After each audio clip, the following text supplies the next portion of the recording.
Thanks for the introduction, and thanks for being here. We are a group of security researchers from Battelle Cyber Innovation Unit. I'm Nathan Lee, with Xing Li, Locke Nguyen. Unfortunately, Jim just cannot be here today. So we are very happy to present our tools to support interactive binary analysis. First, we're going to provide you some background of what is interactive binary analysis about. We're going to show you what's the research area, what's the gap between research and existing security practice. But we'll focus on to show you how to use our tool, including Taint and CBASS, to do interactive binary analysis. We use two demos to show the tool in action for you to understand better. At the end, we'll draw conclusions. Research in the past few years has been focusing on automated binary analysis. And in certain areas, good progress has been made. For example, the automated white box fuzzing, the research represented by a SAGE system, which researched by Microsoft Research and developed as an internal tool in Microsoft, had been credited for finding 1/3 of the vulnerabilities on Windows 7 operating system. So that good progress has been made there. But unfortunately, most of the binary analysis still cannot be automated. So even in the areas that I just mentioned had been automated, not all the problems can be answered.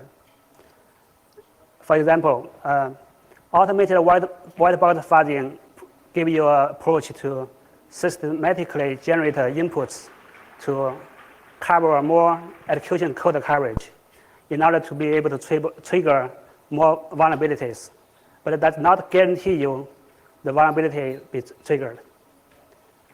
Also, even if a bug or vulnerability be triggered, it does not provide you insight of the exploitability of the vulnerability or how hard to make a working exploit.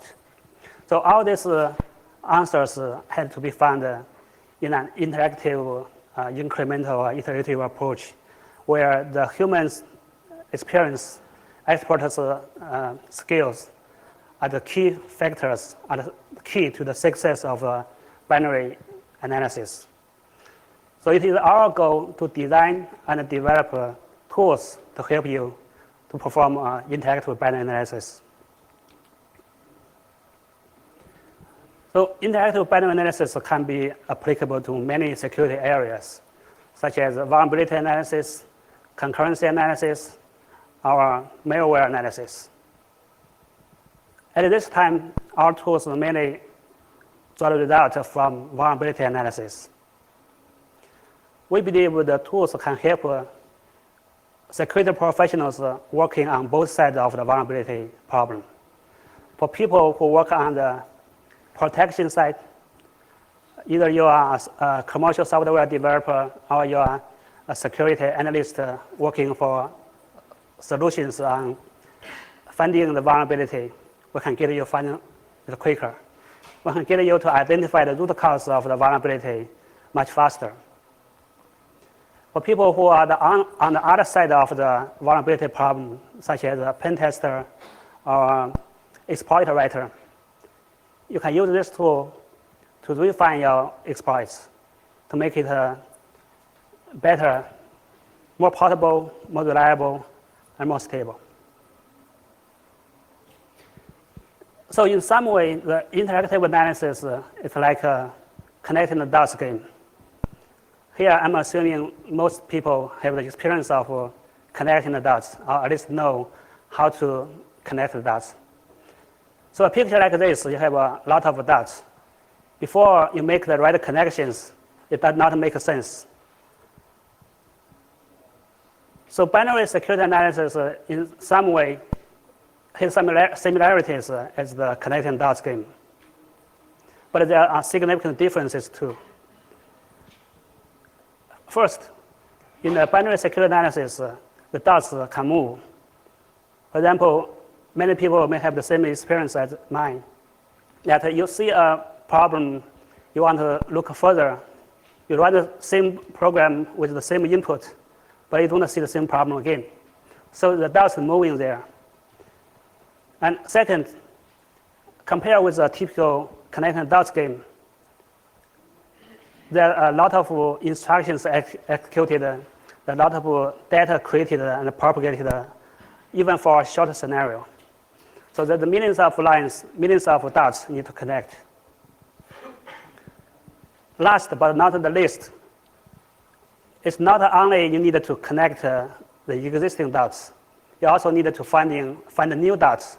The dots are not there already. The dots are invisible. And I think that's more important because that's where usually you find surprising results. That's where the vulnerability or unexpected discoveries have been made. So in a way, we design our tools to support all these three challenges.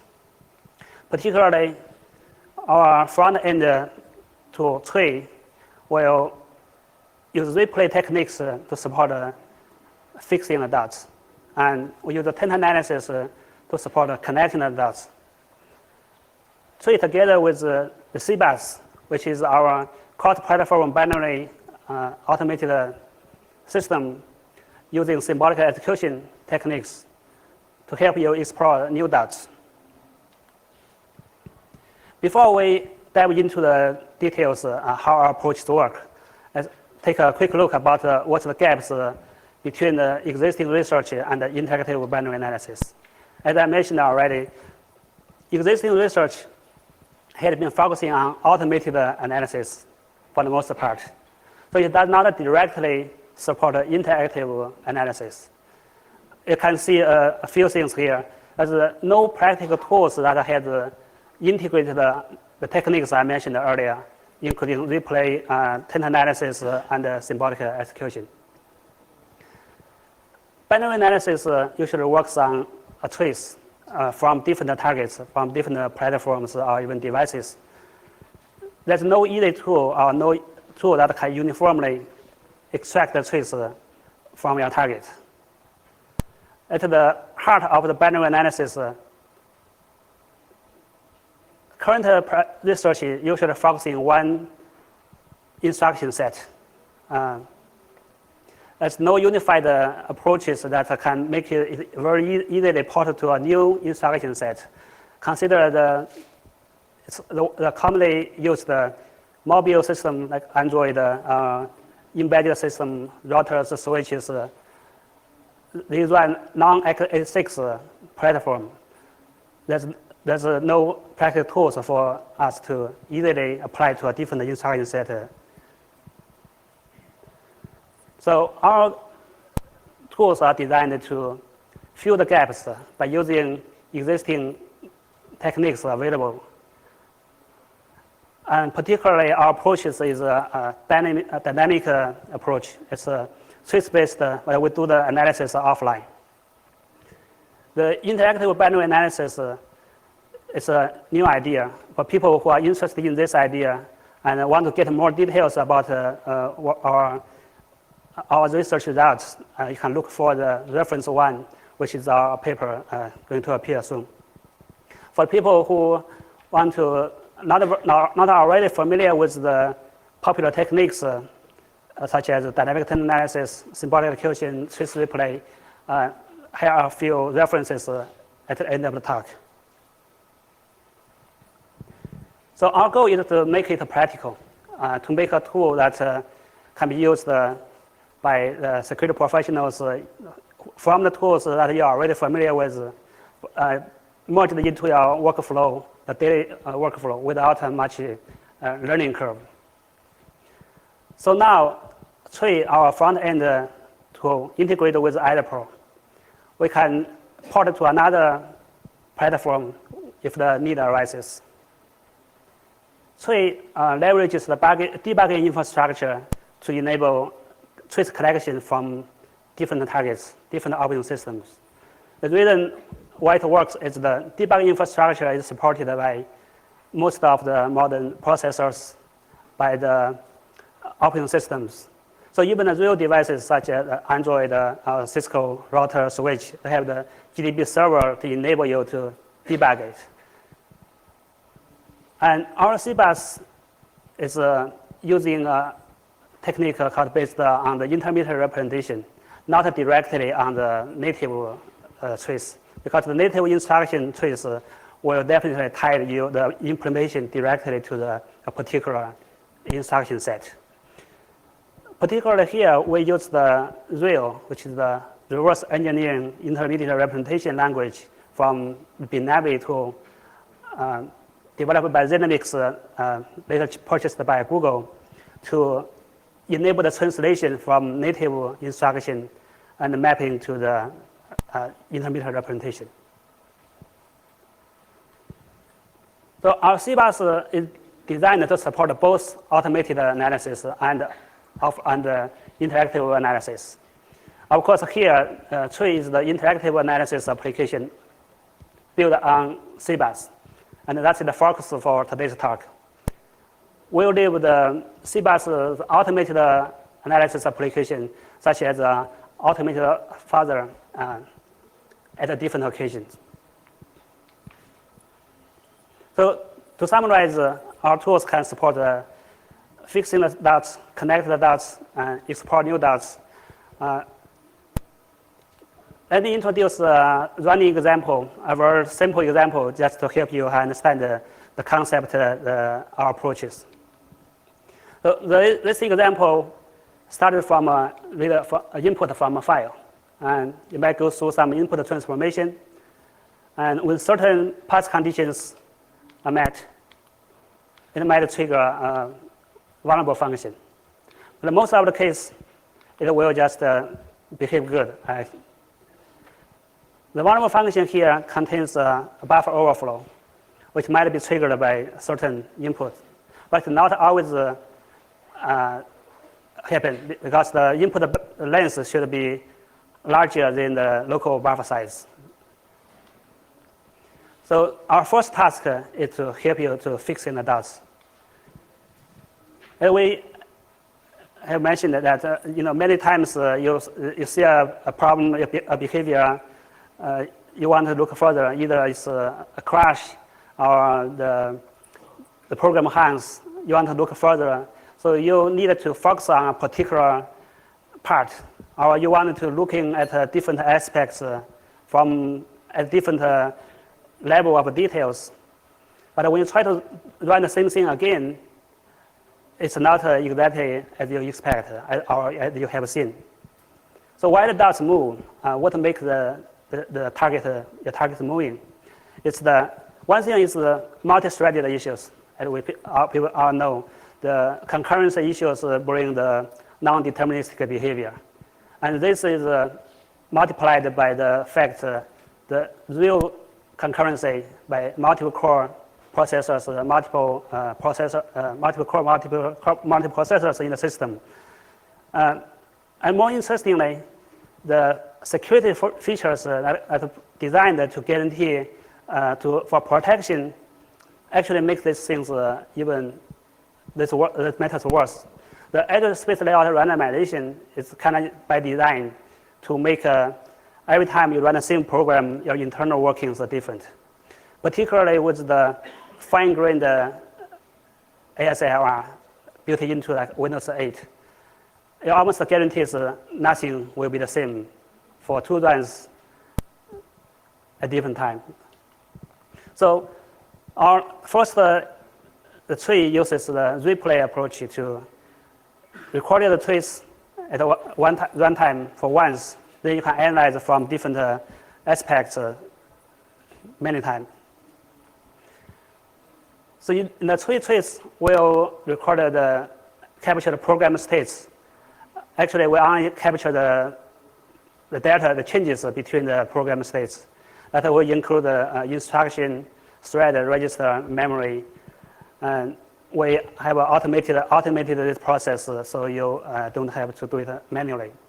So based on the debugging infrastructure, we can collect the trace from different operating systems, such as Windows, Linux, Mac, and from user mode, kernel mode, And we are still working on to getting the trace from real devices such as Android or the Cisco router switches.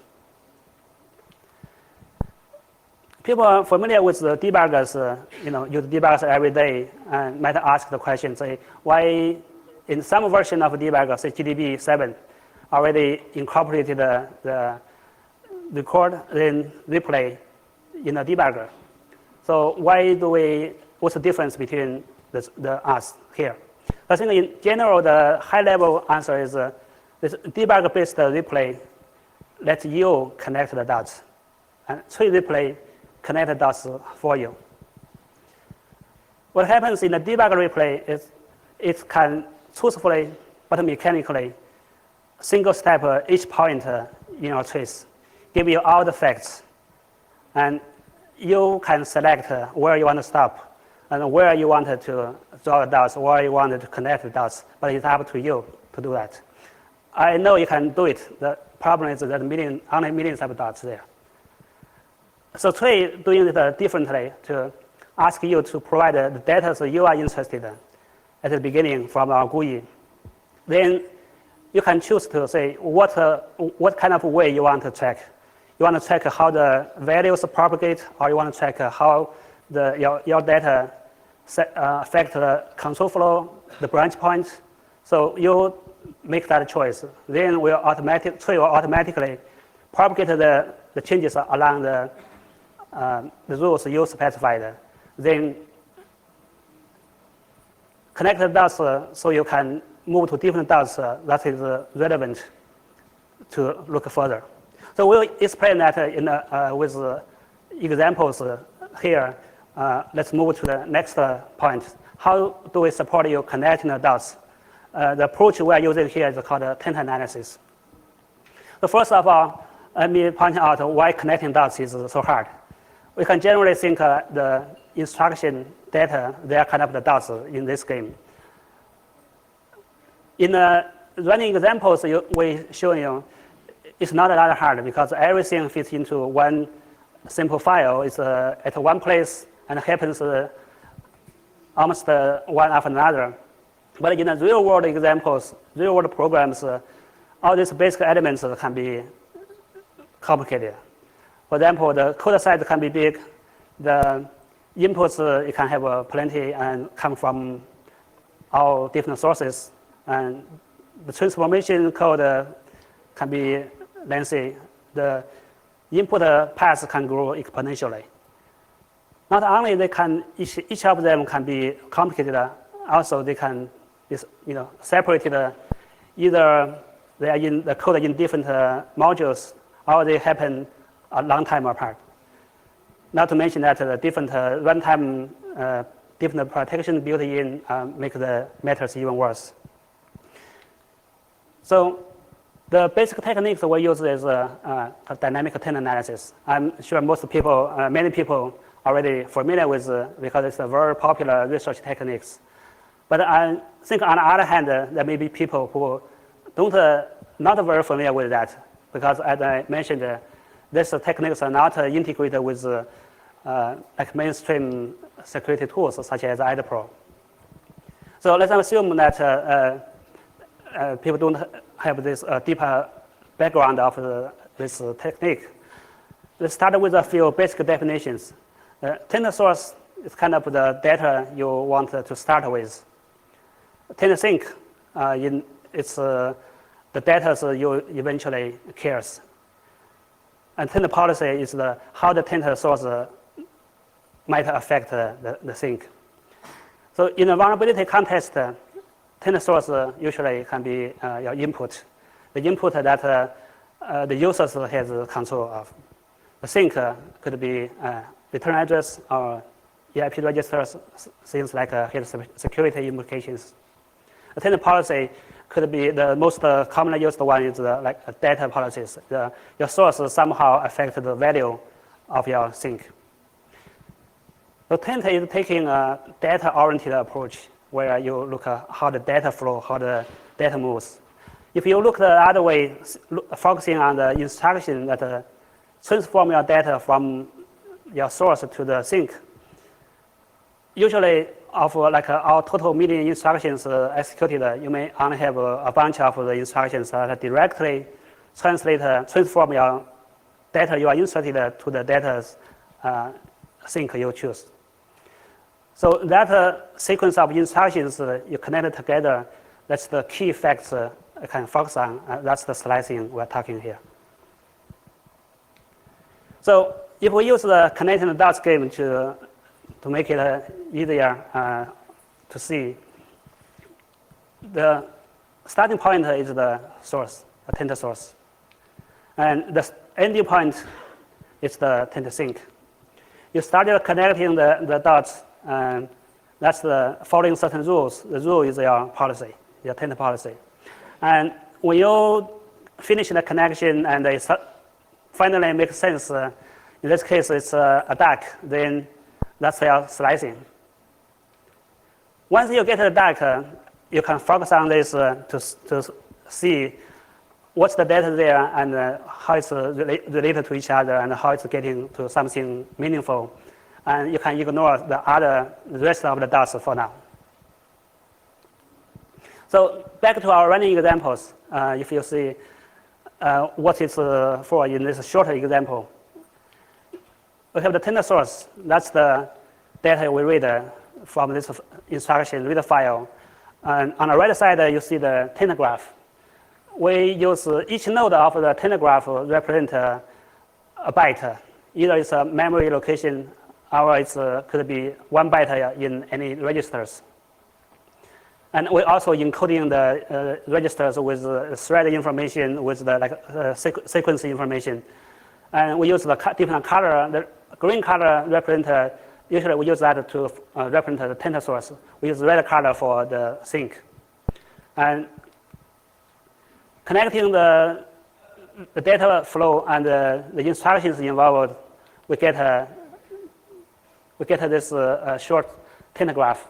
And that Taint graph essentially tells you that the input byte, this particular input byte moves to the first byte of EDX, and then from there it's moved to the memory location, memory stack on a stack.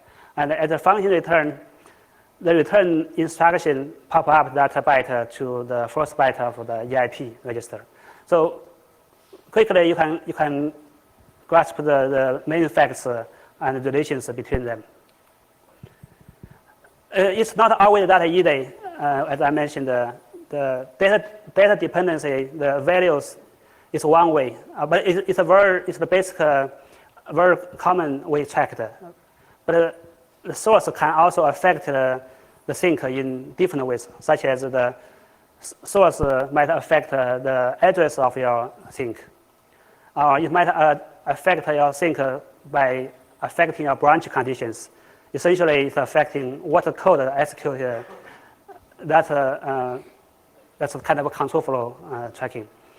The loop counter, I think, has some potential or a particular interest because that's usually, if you are able to affect the loop counter's value, you in some way either can make it out of bound access or cause like thread hunting with a huge number of loops.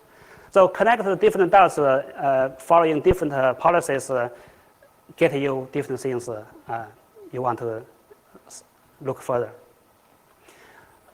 So next we're going to use a tree to explain how we supported that from the IDA. As I mentioned, it is IDA plugin. It has 3 main components. The execution tracer responsible to get a trace from different targets. And the Taint analyzer process the trace collected from the tracer, then generate the Taint graph that describes the key facts of your data, of your instructions involved. And Taint visualizer visualize this information and let you interact with the other parts of the system. Not because it's by design, we use IDA's native graph and the Qt graph. So we kind of seamlessly integrate with the IDAS environment. You usually don't tell the difference between the trace GUI and the IDAS GUI, but that's kind of by design.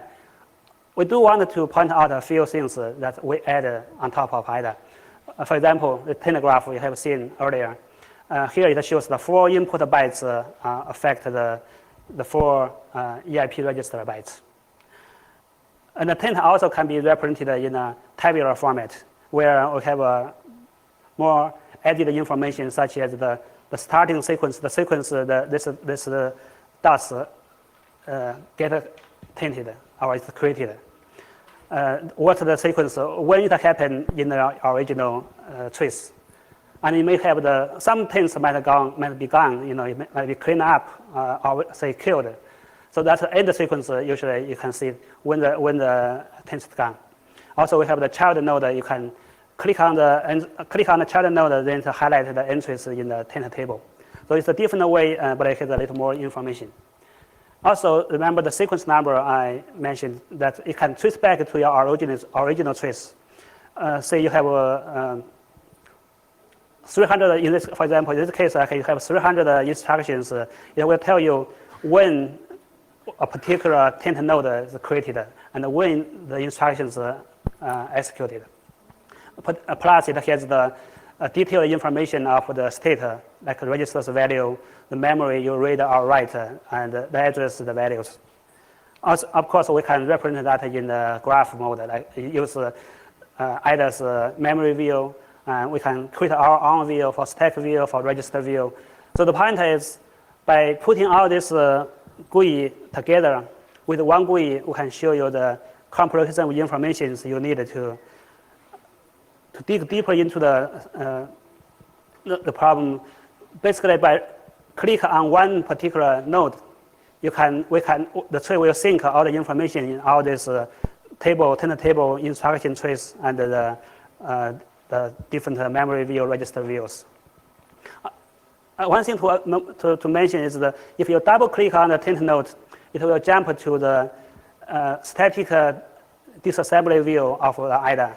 So you can look statically looking at what the functions this instruction is from, and what's the control flow graph, what's the call graph, who call this function, etc. So all this semantic context, all this big picture help you to tie all these things together. So next, we're going to show you the first demo. So let's get into our demo. In this demo, we're going to show you how to use our Tree IDA Pro plugin to improve your binary analysis capabilities. So in this example, we're going to start with a crash. This crash could be discovered doing fuzzing, testing, whatever. You have a crash and you want to analyze it.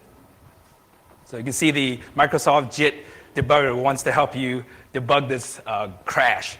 And debugging is a very popular technique to analyze crashes. So you set breakpoints, you step through the code, and you try to figure out what's going on. So you can also use IDA Pro and disassemble the program, walk through it manually. But either techniques you use, they're usually time-consuming and often difficult to do. So we're going to show you our Tree plugin and how that's going to make this a little bit easier for the person doing the analysis. So once you have our IDA Pro Tree plugin installed, we're going to let's cut off. So after you have it installed, we open the binary in question. So with IDA Pro to analyze it. Sorry, it's cut off, but so just going through the code a little bit, you can see that even though for a simple program that we're going through, it takes a little bit of work to to do the analysis. So for us, we're going to use our tree tracer to generate an execution trace. So we can trace a program from start to finish, but in this case, we could also do it in interactive mode, where you only select the area of interest you're interested in tracing. So you don't have to trace the entire program. So in this example we're going to trace it from the refile functions, because we think it's the input.txt file that caused the crash. So we'll mark our starting point on the refile function. And then we're going to trace it up to all the way to the end of the function, the end of main. So when the program exits, when it's done, we're going to stop tracing. So after we have our starting and ending points, we can run the tracer to generate this execution trace. So hopefully we'll see a crash.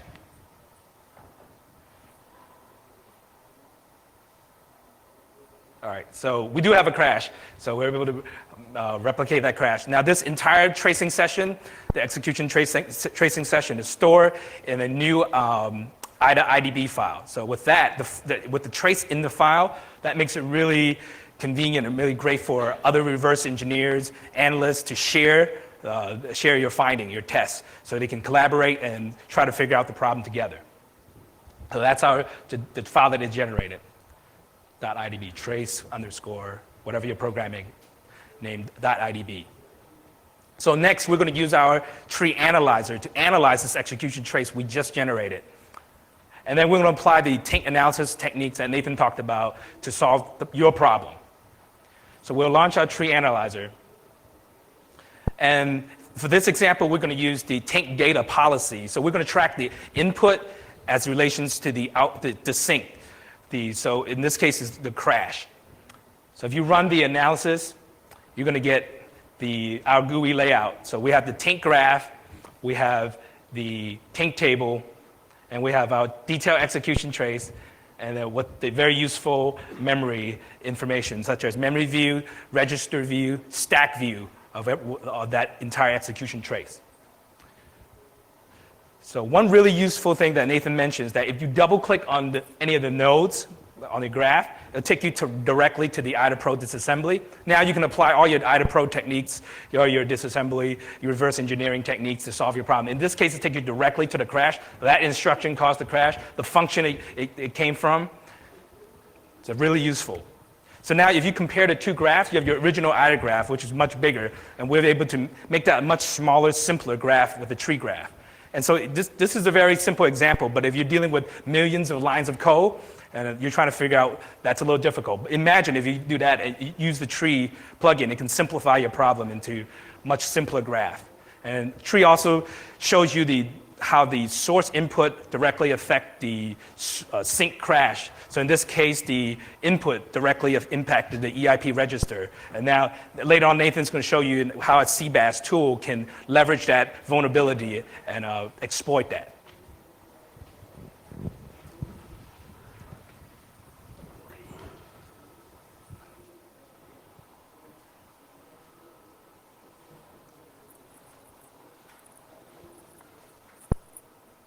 All right, I will show you how to fix in the dots and connect the dots. So the next thing is more important, as I mentioned, that we need to explore new dots. Okay, take a look at the dark thing. I think the quite key branch point that if you connect the dots 16 here to the 17, that lead to the discovery of the foot of the duck. So in a sense, if you connect differently, it might lead to something else, or such as like this. Well, this is Locke's creation. I don't know what it is, but definitely not a duck.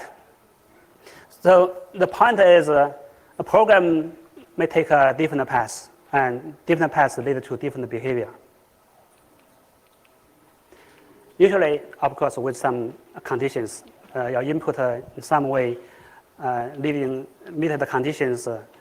So in this example, though it's trivial, still with a random input or the input you can try it probably take many tries if you don't know the internals to trigger the Stack Overflow vulnerable function. So many times, I think people have the experience. You try it many times, and you see it's always the program follow the same path. You wonder if you tried hard enough, or it's just the path is infeasible. It's not possible. Maybe you need a new way, a better way to answer the question. So tree and CBASS together can help you to answer the questions.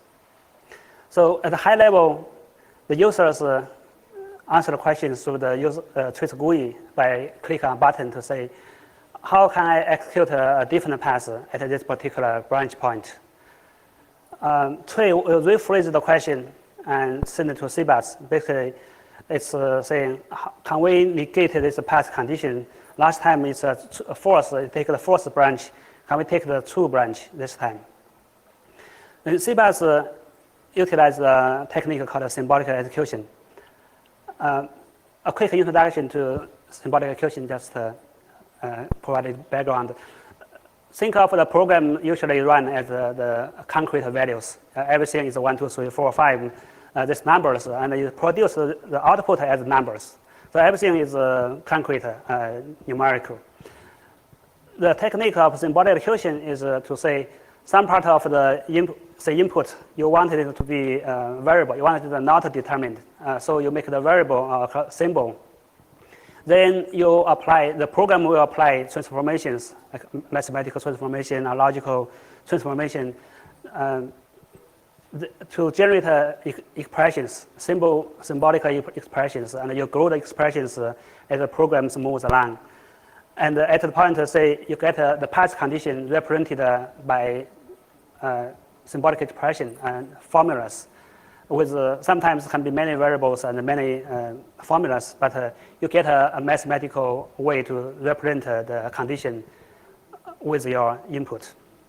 And with the help from a mathematical tool, servers, SAT or MT servers, treat it as a black box that can answer these mathematical problems correctly. So in this case, the servers, after servers return, find out that to meet this condition, this byte at this address must be letter B. And tree has the semantics of the program. So it knows that that byte is actually the first byte of your input. So that's how your first branch conditions take the true. It's not that simple in the real case because here we don't do any transformation. In the transformations, you need this kind of mathematical tools to help you scale the reasoning, the problem solving. Later, we're going to show a demo to see what the steps needed to take for tree and CBASS to get your branch conditions solved. But you can see there's quite a few steps involved. So before I dive into the demo, we can show a few things to help you get started. So the goal is here to force the program to take the better path. As you can see, there are 4 key branch conditions. They all need to take true. If you look at the control flow graph here, the normal input will all fall into this false branch, like take all the green edges and fall through. So for this variable function to be triggered, you need to take all these 2 branches, the red edges, and to trigger to find the new path. So we still start with a trace. In this case, we'll offer you different ways to get the trace. Unlike the one in the tree demo, we show you the interactive trace mode. There we use the IDA's debugging breakpoint to get the trace. For the scenarios you are interested, usually it can be short. But here we use a pin. I think many people might already familiar with. It's a popular kind of dynamic binary instrumentation tool that is optimized for you to instrument the program to generate a trace, execution of a trace. So pin is a free software from Intel. The advantage is it's faster. But the downside is it only supports x86. Nonetheless, we have an option to support that if you are familiar, comfortable with pin. By using the GUI, you can have a pin option to trigger the pin tracer we developed. So we developed pin with the pin tracer. Also, we developed a part called pin agent that is connect the tree GUI with the pin tracer. So the user can specify what kind of the conditions, the command lines, and pass to the pin agent, and then pin agent connect with the tracer to get the trace you like. So after we collected the trace, we choose to do a taint analysis with the taint called branch policy. And that is, we look at how the input will affect the branch points. Here you can see we can get a taint graph that describes all this. The red nodes now here is each one is a branch conditions corresponding to the source code. And by right-click, there's a button on, you can see it in the demo. You can right-click on a branch condition node. Then the tree will generate a query and send it to CBASS. CBASS will generate the constraints, describe mathematically of the branch conditions output with the input variables using the process I just described, and get back the results to the tree module. Here it shows a few, the first of the three branch conditions with the communication between tree and the CBASS. So basically we already figured out what's the bad part, then the fourth will follow. A little bit internal formula look like this. This is a SMT formula, which is the popular servers used, and quite a few of them are available, freely available, you can use. So they have the standard of the SMT format. As long as you generate that, the servers should be able to solve it. And so here, particularly, we're using these three to solve this formula and get the answer back. In the SMT, the server's term is called certifiable input, but it basically tells you what, for this particular input bytes, what's the value should be there. So if we make changes accordingly and run the program again, it will trigger the crash. It means that it took the bad path. So the second part of once you get the crashes, after taint analysis, you can see if the EIPs, for example, in this case, it's the EIP is tainted by the inputs. So as a project writer or people you're interested in exploitability, you can wonder if you can refine the input to, for example, let the program execution jump to the locations you choose, you desired. It could be the entry, maybe a loop sequence you found, or somehow you get a payload in there. It's getting hard today, but it's still possible.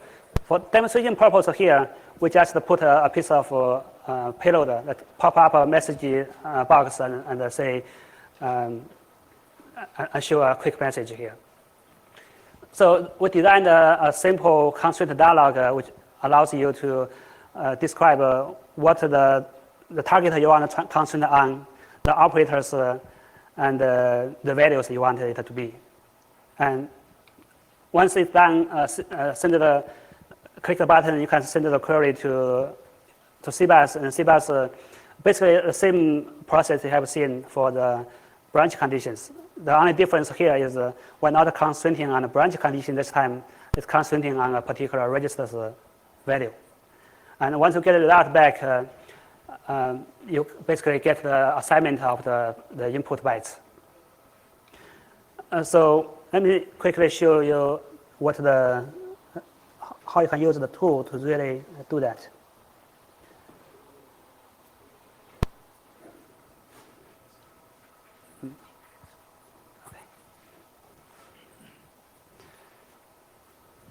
Okay, so here you can see the left side is the tree and the right side on the CBASS.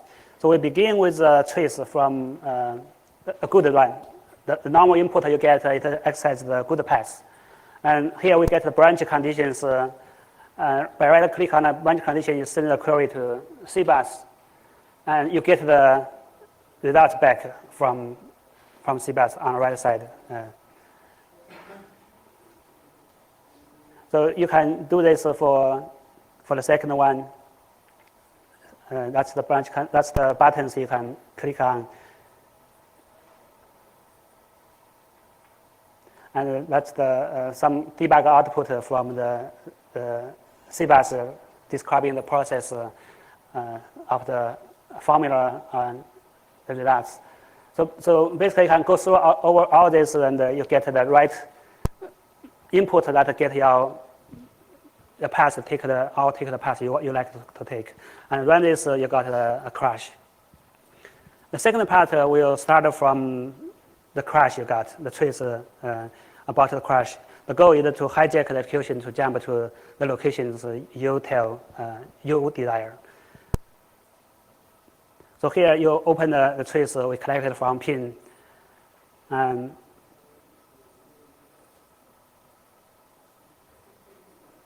this time we use the data policies because we were concerned about the data dependency, how the input can affect the values. You get a quick Taint graph and use the server, the dialog about the server. You can specify the registers or memories. Choose the operators equal for memory contains makes more sense, and put your values in there.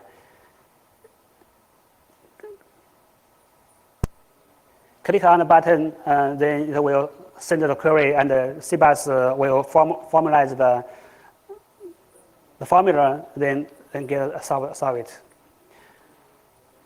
So next, we just make the changes accordingly and see what happened.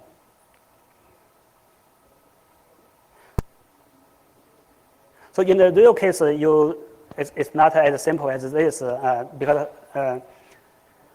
usually in a real case you have maybe hundreds of variables and thousands of formulas. Take this the tool to. So as you see that it's the execution jump to the locations we want it to go.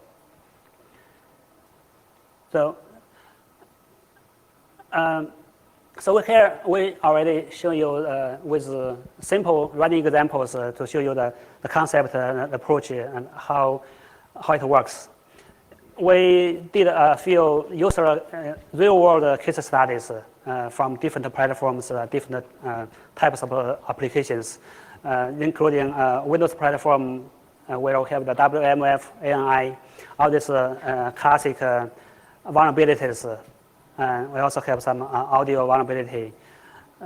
On Windows, we collect some kernel crash, Unix, Linux.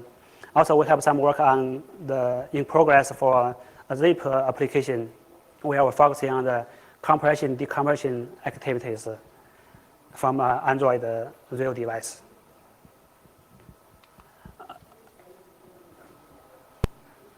Okay, so I will just highlight a few facts for the WMF vulnerabilities. For details, you can hope the slides you have a chance to look at after the talk. WMF had been in the news at the time when it was first discovered. There's quite a few ways to trigger this vulnerability from Windows. Almost everything you do will trigger it. So in the sense, we choose one way to trigger this vulnerability with the WMF file we crafted. The particular command line we use is on the top.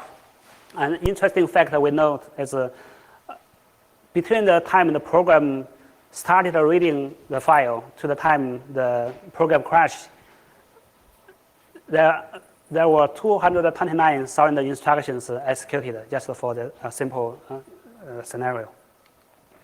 Here is a quick partial Taint graph we collected. This is when the program got an exception from an address that is highlighted here, the red one.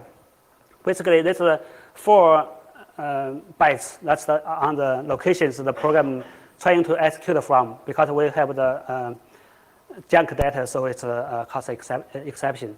We can see this 4 bytes value depend on 4 input bytes. And you see the green node here, and the data policy is the data dependency. So which shows that the input bytes in the original WMF file from the 29th to the 32 bytes affect the value of in these locations. On the other hand, the other dependencies, it's the loop dependent on, if you trace back all the way, it will trace back to the input bytes in the original file that correspond to the 7th to the 10th. So which suggests that this 4 bytes get the value somehow from a loop.